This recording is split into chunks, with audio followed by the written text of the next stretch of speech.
So back with this PlasmaStick 2040W. Today I want to leverage the W part of this. As you saw on my previous video, I played with cheer lights a little bit and didn't really get on with it. Well, it seemed to work, just very, very slowly. So I thought what I'm going to try and do today is convert this so that it's got its own web server in. Because if you remember the cheer lights code on it, that let's just open that.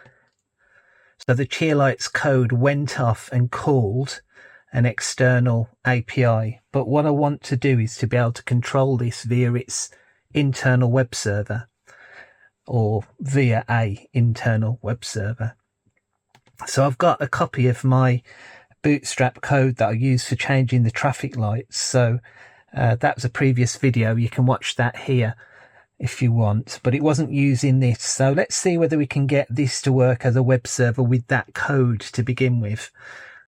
First of all, let's just save this as something else. Raspberry Pi, and I'll call it traffic lights. If I run this as it stands, I don't think it's going to do anything. Let's just connect. So it is connecting to the network, but there's a problem there with sync.io, so I think that was a typo in my GitHub code. Let's just change that. I think that needs to be that there. So let's just can't remember whether I changed that on my GitHub version, but all right. So this thing's not going on right there, but I think this is to do with the connection to the network. So we had this code, this Wi-Fi config.py that we used to set up the other things. If I connect to cheer lights now, it would connect to the network. So I think what I'll do is where it's got SID and password there, let's get rid of that bit of the code. That bit doesn't matter. And we've still got the network and the socket and the time. That's fine. This doesn't matter. This is working. So all we've got to do is find the bit where it used those passwords. So we've got SID and password here. So I think in this Wi-Fi config code, if I import that at the top, actually, that's what I've got to do to begin with. Yeah. So let's get that in there. So import Wi-Fi config. And obviously, remember, if you're doing this on your own Pi, you should have put your SID and password in there. Let's go back down now to where it says SID and password, and I'm going to take Wi-Fi config. So to talk to the two values in there, you've got to put Wi-Fi config dots in front of it, or at least the way I import it, you have to. So in that file, the two variables are SID, as we've got. I'm going to put it capitals just in case. So SID, and the password is PSK. So that will import the values that we've got in that Wi-Fi config file. Let's stop and save that and run it. Lovely. Okay, so that's connected to the web server. Now, if you remember, this was my traffic light code. That's the HTML Spidermaf's Pico W. So let's just change this and call it PlasmaStick. And the rest of it can stay the same, just so that we've got the new code.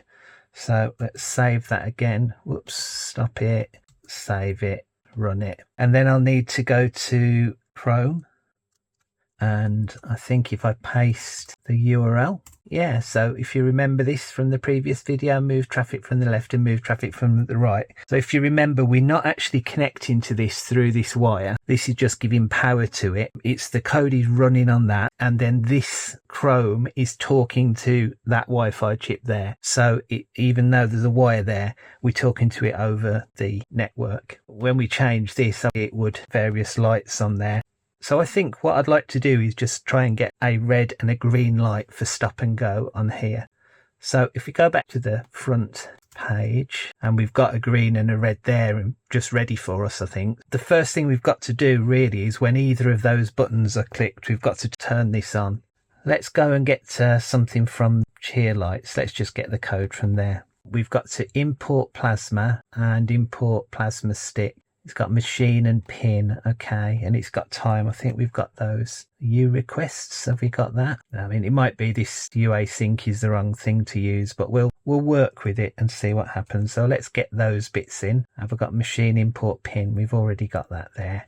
In fact, I'll leave that one in and I'll remove that one. So now we should have the network stack for the web server, which was this, as well as the code for these lights. So stop that and run and see whether that works. So it should still work. It's not doing anything, but yeah, it still runs. So that's good. So let's get something that sets the lights up. So I think this is what we need to do. So we've got IRGB there. So let's take a copy of that to begin with. So let's put that in there somewhere. As soon as it connects to the network, I think we'll just set it to something. So let's put this bit here. So light up the LEDs, and we wanted to do red first. So let's set that to 255. I assume we can go and play with that afterwards, and then 0 and 0. So red, green, blue. Now what else might we need to do? Well, we definitely need to have num LEDs. So let's take that num LEDs bit, put that somewhere at the top. And we can clear out these pin changes afterwards, but let's not worry about that now. Let's see what that does. I'm not sure whether this will do anything yet. It might. LED strip isn't defined. All right, so where do we define LED strip? Okay, so this is it. And this is where we set the color order in there still. That's fine. I think I should be able to just grab that bit of code there. LED strip and LED strip start. So where shall I put that?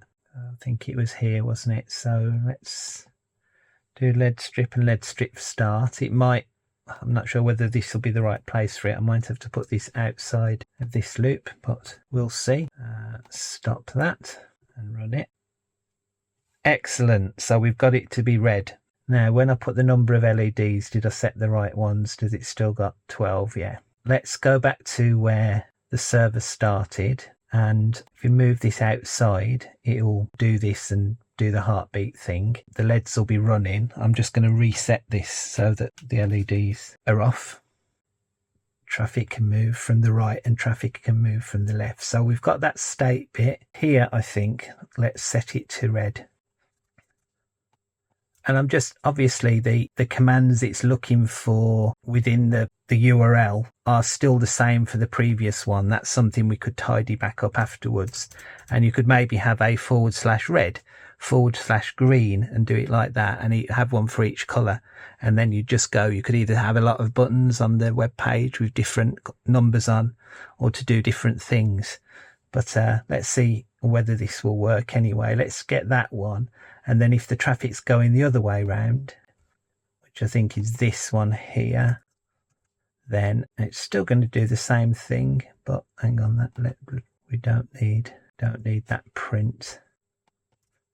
And this bit there, and this is going to be, that's first one's red, so to make it green we need to do this one here as 255. If we stop it this time and run it, this shouldn't change, because at this point we're not doing anything with the web server. So as long as it starts, yeah, and when it initialized that, the lights went off. Right, so back to the web server. I'm going to refresh that just in case, just so that started. So move traffic from the left. I'm quite prepared that the colors are going to be the wrong on this, but anyway, move traffic from the left.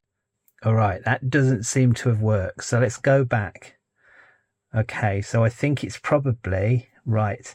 LED strip isn't defined. So this LED strip here, we've set it in the wrong place really. So I think maybe if we put that in the declaration at the start instead of after it's connected to the network. So where did I put it again?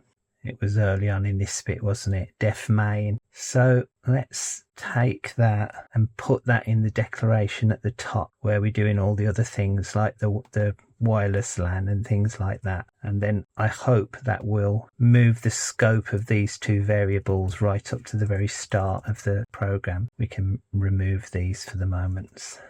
Hope that's right. Stop, save, run, and go back to the code. Oops. Aha, now if you saw what happened then, let's go back to the main page and stop this and run it again, which should reset the lights. So move traffic from left. Unfortunately, that's made it red, but change direction. Now it's green. and change direction. So every time we change direction, you see it changes from on to off. That's just a bizarre way that my other bit of code worked for the traffic lights. But as you see, that's definitely working, red and green. So now we've got the option of using the PlasmaStick with its own internal web server, not worrying about an external API. You can have this on your network at home, and then when you want to change the color of the lights, as long as you define the color of the lights in advance, you can just go to the web page and tell it to change the lights.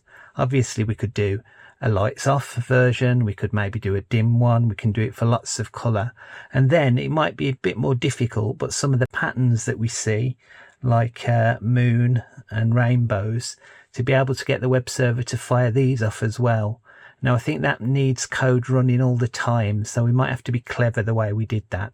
I'm not going to do that in this video, but just to show you some extra options that we can use this great little stick for when we're controlling these coloured lights. Hope you enjoyed this. If you did, please like and subscribe. Bye.